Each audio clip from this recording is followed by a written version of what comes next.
Assalamualaikum warahmatullahi wabarakatuh. Selamat sore teman-teman, salam sejahtera bagi kita semua. Rahayu, rahayu, rahayu. Jadi pada sore hari ini kita akan berbincang-bincang dengan Mbak Kendil Jopo Montro, tentunya dengan satu tema yang menarik dan insya Allah bermanfaat bagi kita semua. Jadi pada kesempatan kali ini kita akan membicarakan tentang kebudayaan adiluhur kita, Mbak. Ya. Sebagai warga negara Indonesia, kita tahu bahwa budaya kita itu sangat beragam sekali. Namun ada satu kebudayaan yang bisa mencengangkan dunia internasional, yaitu kebudayaan wayang, Mbak. Jadi wayang ini benar-benar diakui sebagai kebudayaan adiluhur tingkatnya dunia. Namun dengan demikian, seiring dengan perkembangan zaman, yang namanya kesenian ini pun juga mengikuti, Mbak. Jadi banyak sekali variasi-variasi, banyak sekali kolaborasi-kolaborasi yang dimasukkan ke dalam seni wayang yang mungkin tanpa dikontrol, sehingga nilai-nilai luhur yang terkandung dalam wayang itu pun semakin hari semakin merosot, Mbak. Itu penilaian saya, Mbak. Seperti saya dulu kan juga terlahir dari keluarga seni, Mbak. Sehingga saya tahu sekali bagaimana perbedaan kesenian zaman dulu hingga kesenian zaman sekarang.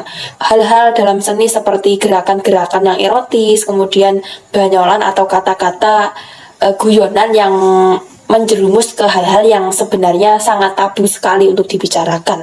Ini membuat orang-orang para alim utamanya itu memandang seni itu malah semakin rendah, Mbak.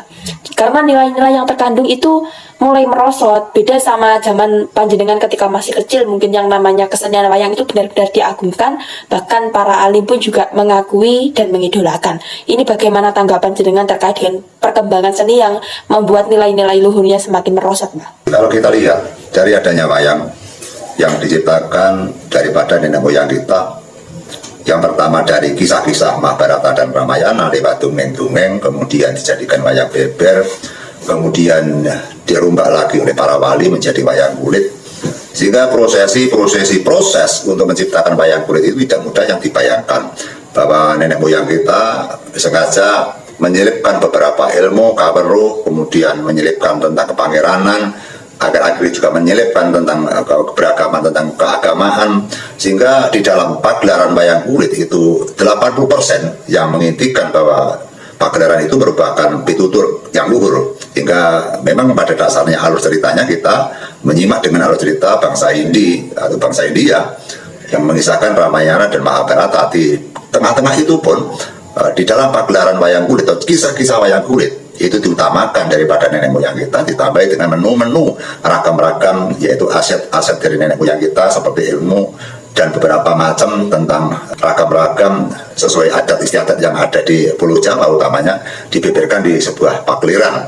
Sehingga benar-benar kalau kita melihat di zaman era Mbah Narto Sabto atau sebelumnya, apabila ada pagelaran wayang kulit, begitu kusuknya, begitu damainya, begitu menyimaknya para penonton, mereka masih sore saja sudah duduk rapi, kemudian dalang belum sampai naik ke panggung, penonton sudah siap, sudah diam, tidak ada yang selometan, tidak ada yang menjerit, menggok-gok dan sebagainya.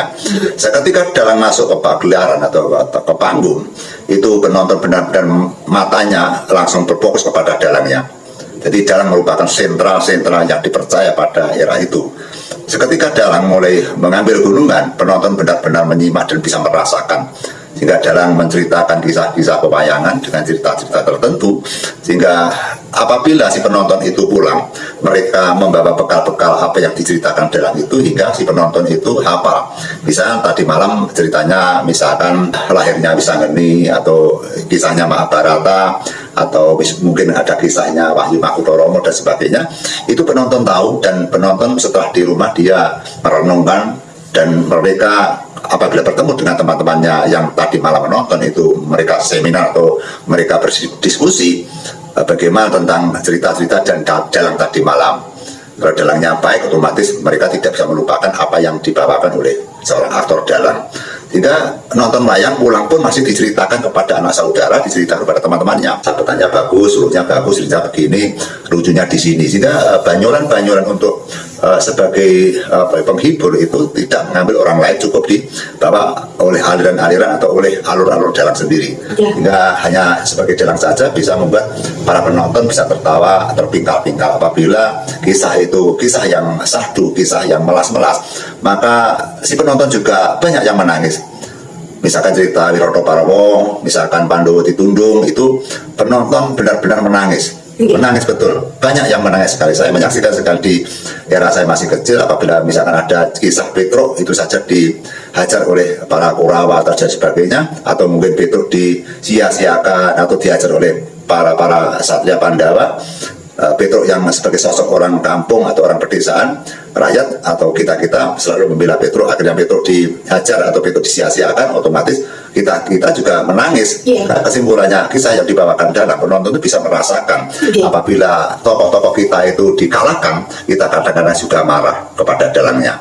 Jika benar-benar apik dan unik sekali, dan banyak sekali amalan-amalan ilmu dan kaweruh yang diberikan kepada penonton sebenarnya.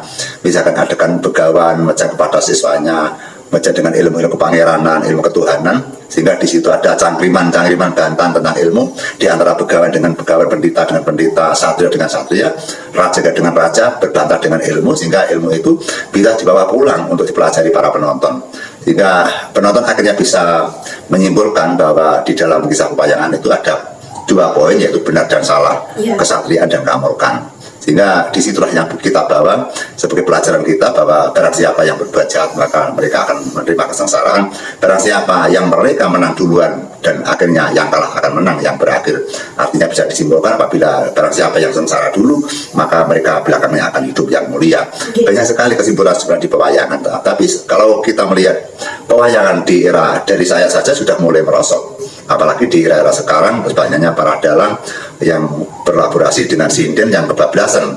Akhirnya dalang tidak menceritakan dengan kesopan santunan tentang pewayangan, tidak mengutamakan tentang pitutur luhur. Dalang hanya bertindak sebagai pemikat penonton agar mereka dicintai penonton, agar mereka dikerumuni penonton dan mereka berhasil membawa penonton banyak, sehingga tidak menyelipkan yang namanya melestarikan seni budaya. Jika banyak sekali dalang yang bercelometan misalkan dengan porno-porno, kata-kata yang jorok, sehingga pula dengan bantuan-bantuan para pesindennya juga demikian, kadang berjukitan, beregulan di depan penonton, beregulan di depan para yoko-yoko yang sepuh-sepuh, kemudian ada lagi yang pesinden yang beregulan di depan persis dalangnya, ada lagi yang berjejeran dengan dalangnya, ada lagi yang... Itu sebenarnya boleh nggak sih, Mbak? Ya tidak boleh, tidak boleh itu. Jadi sinden keplak-keplakan sama dalangnya. Ada lagi yang baru saya lihat itu dalang kemudian kepalanya ya dipukul pakai wayang. Ini bagaimana budaya Indonesia ini?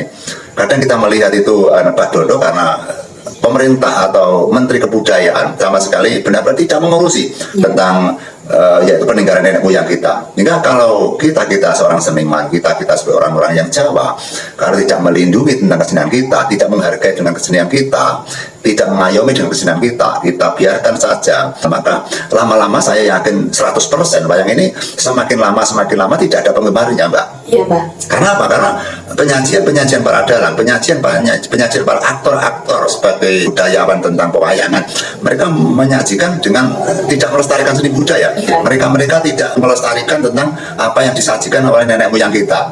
Jadi nenek moyang kita menceritakan tentang kisah pewayangan dengan sopan santun dan tata krama, sehingga pakai gending-gending yang terutur apabila susah. Terus kemudian di dalam kita menyelipkan cangian dan goro-goro, ya banyuran sebatas, sehingga wayang begitu agung sekali gitu loh. Jadi orang menanggap wayang itu merasa bangga gitu.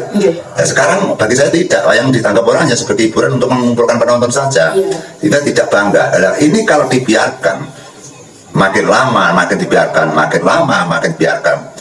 tontonan yang sebagai tuntunan itu nanti akan berbalik arah.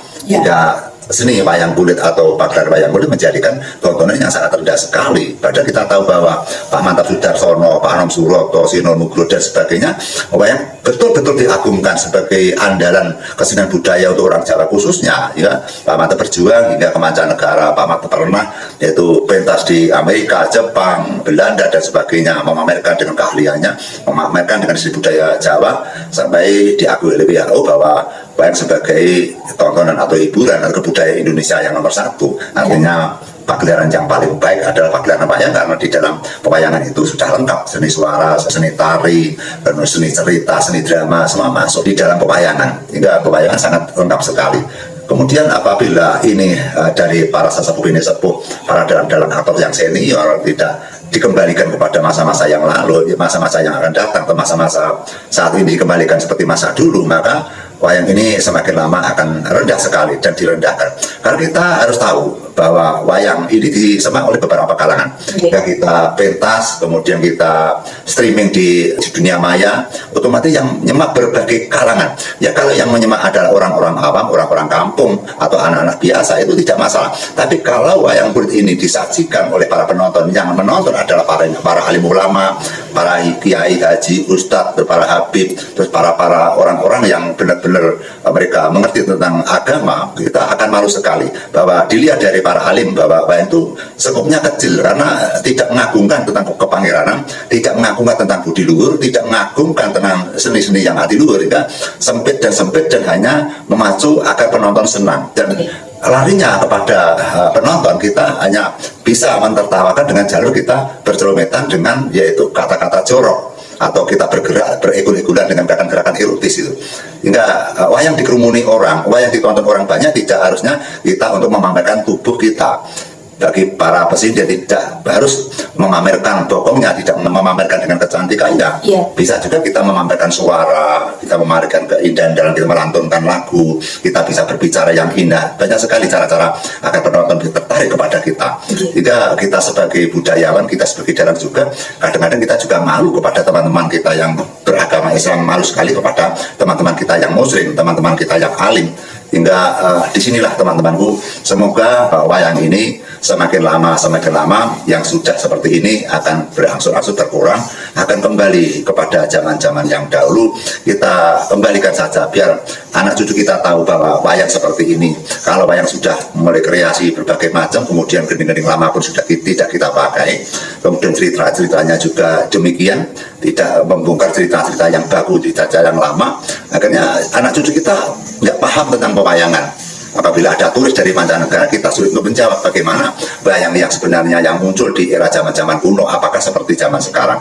Maka dari itu kita sebagai budayawan, kita sebagai seniman Jawa, kita seperti ini, kita mengadakan wawancara ini, harapan kita agar budaya kita agung sekali, budaya kita dihormati berbagai lapisan. Dan tentu wayang itu tidak sengaja hanya sebagai hiburan saja, wayang itu juga sebagai tontonan dan tuntunan, yang mana wayang juga bisa dipakai untuk media dakwah atau media untuk menyampaikan pitutur-pitutur luhur, hingga agar para penonton itu nanti akan bisa menyikapi bahwa wayang ini memang layak untuk sebagai dakwah, wayang ini memang layak sebagai untuk menyebarkan perbuatan yang baik, untuk menceritakan perbuatan yang baik, hingga agar wayang ini benar-benar dihormati berbagai kalangan, baik kalangan awam sampai kalangan para alim-alim ulama dan sebagainya. Itu menunjukkan cara untuk mengembalikan agar budaya wayang dihormati dan luhur lagi itu gimana? Ya, ada aturan-aturan dari pemerintah bahwa apabila wayang yang namanya wayang kulit, sehingga jangan sampai ada hal-hal yang sangat memalukan, misalkan beregulan.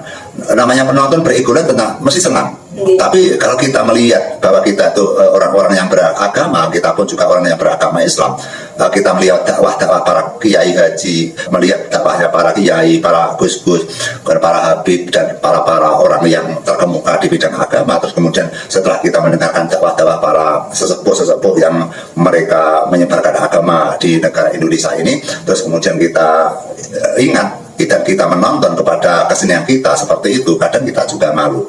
Karena wayang itu sebagai simbol saja, sepertinya kalau dalang itu sebagai yang mengatur semua ragam kehidupan di Pakeliran, sehingga seorang dalang itu mereka kan diibaratkan sebagai kepala. Kalau kehidupan di Jakarta sebagai Tuhannya, kalau dalang sebagai Tuhannya wayang.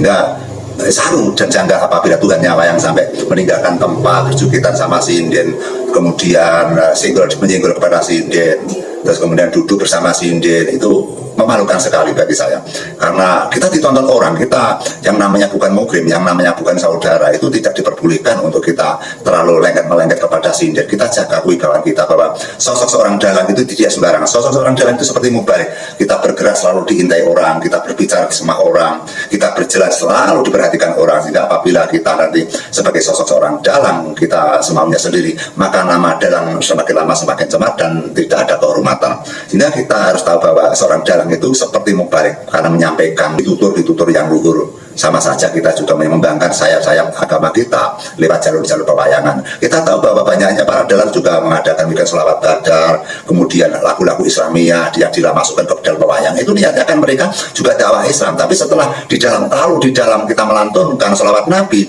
kemudian setelah di dalam canggih terus para sinden terus beriguran bokongnya munyar-munyar di depannya dan di depannya yo di depan penonton. Nah, kita tidak sesuai dengan yang awal tadi kita sholawatan, awal tadi kita membuat lagu-lagu Islami, kemudian di tengah-tengah terus kemudian sinden seperti itu. Itulah yang perlu kita bongkar pada malam hari ini. Semoga ada kritikan ini niatnya tidak menjatuhkan teman, tidak menjatuhkan siapapun, yang artinya kita ingin sekali bahwa wayang ini diagungkan oleh warga negara Republik Indonesia, khususnya orang Jawa, sehingga kita sangat eman sekali, sangat-sangat mengagungkan, dan kita sangat mencintai kepada kesenian wayang kulit, sehingga apabila wayang ini direndahkan oleh siapapun, otomatis kita juga tidak rela.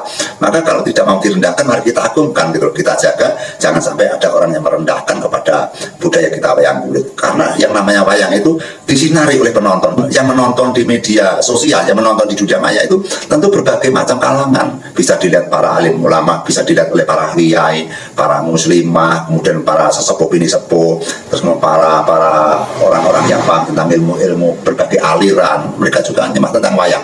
Tapi kalau wayang seperti ini, saya sangat prihatin sekali seperti itu, Mbak. Ya teman-teman, jadi itulah pembahasan kita terkait dengan wayang. Jadi kita bisa mengomentari karena Mbak Gendel pun juga sosok seorang dalang, ayah Mbak Gendel juga sosok seorang dalang, sehingga beliau tahu betul teman-teman bagaimana perbedaan pewayangan dulu dan pewayangan sekarang. Tujuan kita mengomentari seperti ini adalah kita menginginkan bahwa kebudayaan Indonesia ini tetap luhur, tetap bisa lestari tanpa mengurangi nilai-nilai luhur peninggalan dari nenek moyang kita. Bagaimana ada tambahan lain, Mbak? Penyesalan selalu ada di belakang, karena kita selalu takut sekali apabila kita akan menyesal. Misalkan di pewayangan ini akan dibiarkan dengan pagelaran seperti itu, lama-lama penontonnya jenuh dan penontonnya tidak ada, akhirnya kita tidak laku untuk ditangkap orang, dan orang sudah malu menangkap wayang, maka pementasan wayang kulit sudah tidak ada, dan kita akan kesulitan untuk mengembangkan sayap dengan penyebaran dalam bentuk pakliran atau wayangan. Hingga jangan sampai kita menyesal. Saya takut jarak 30 tahun lagi kemudian wayang sudah punah, wayang sudah tidak ada yang nanggap, karena yang nanggap sudah malu. Karena kita tahu bahwa sekitar 30 tahun lagi atau 20 tahun atau 10 tahun lagi bahwa agama Islam akan berkembang pesat sekali, dan pesat sekali berbagai penjuru mereka akan penuh dengan pengaruh Islam. Apabila sudah penuh dengan pengaruh Islam, maka kesenian yang berbentuk erotis pasti akan didimpar, dan kita akan menyesal. Sebelum didimpar para alim, maka kita berhati-hatilah dalam menyajikan pagelaran wayang kulit agar para alim bisa menerima kebudayaan yang adiluhur ini. Terima kasih. Ya teman-teman, cukup sekian, semoga video ini bermanfaat. Wassalamualaikum warahmatullahi wabarakatuh. Waalaikumsalam warahmatullahi wabarakatuh.